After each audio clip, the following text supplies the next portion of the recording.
చరిత్రలో నిలిచిపోయిన అతిపెద్ద ప్రయాణం ఒక చిన్న పార్టీతో మొదలవుతుంది.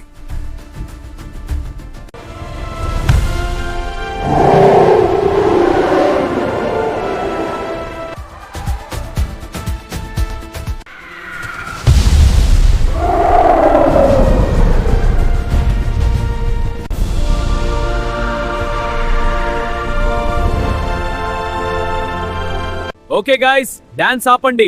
బ్యాడ్ న్యూస్, ఈ అడవి త్వరలో వాటర్ పార్క్ కాబోతోంది. సో అందరూ జంటలుగా రెడీ అవ్వండి.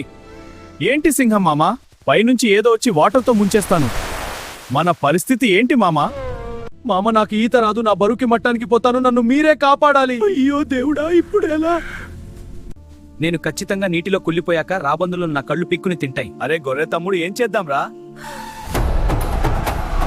కానీ ఒక మనిషికి మాత్రం ఒక పిలుపు వచ్చింది. నోవా, ఒక భారీ ఓడను నిర్మించు.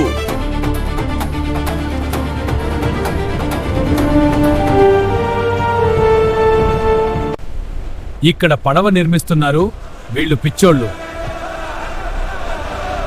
ఈ వర్షం ప్రపంచాన్ని మార్చేస్తుంది.